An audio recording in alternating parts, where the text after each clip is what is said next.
Baleshwar brigadier पूर्वतन अध्यक्ष तथा जिला बिजु जनता दलर वरिष्ठ उपसभापति गौरी कुमार राउतर उद्देश्य एक श्रद्धांजलि सभा पूर्वतन सांसद रवींद्र कुमार जेना कार्यालय में शुक्रवार अनुष्ठित हो जिला बीजेडीर अन्यतम वरिष्ठ उपसभापति वरदा प्रसन्न पट्टनायक अध्यक्षतार आयोजित यह सभार श्री जेना स्वर्गत राउतर उद्देश्य श्रद्धासुमन अर्पण सह तांकर निष्कल्प जीवनादर्श संपर्क में आलोकपात करथिले। राजनैतिक जीवन में तांको भली जड़े व्यक्ति मिलवा कष्टकर। स्वर्गत राउत अत्यंत सरल मिष्टभाषी परोपकारी तथा मेलापी व्यक्तिर अधिकारी थिले बोली श्री जेना कहिथिले।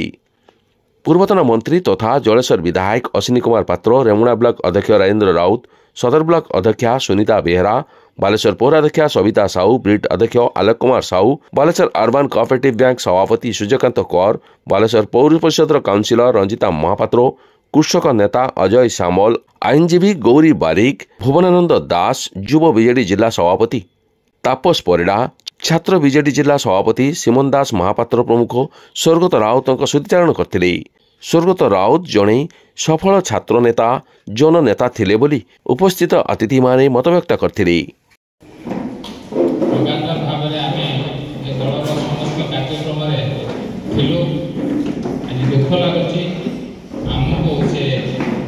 शीघ्र छाड़ी चलिए बोली कहीं विश्वास करते से गौरी राउतर स्मृति उद्देश्य आज शोक सभार आयोजन कर गौरी राउतर संपर्क स्मृतिचारण करने मु प्रथम आमर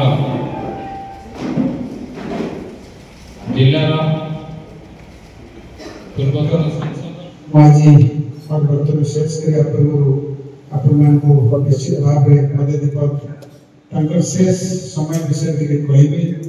चौबीस देखा पाऊनी बाबुनी अच्छी बाबू जो विठल चित्र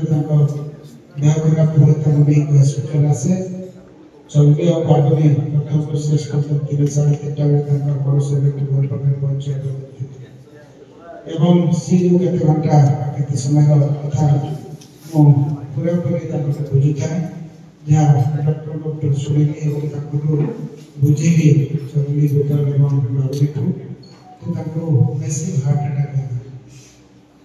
ये मैसिव हार्ट अटैक क्या नहीं पार आज गौरी भाई तार को छाड़ी चलीगले बहुत कम बयस 65 वर्ष बयस को छाड़ी चलीगले स्मृति सभा में गोटे कथा शिखबार आवश्यकता रही जो हार्ट अटैक से समय कौन कर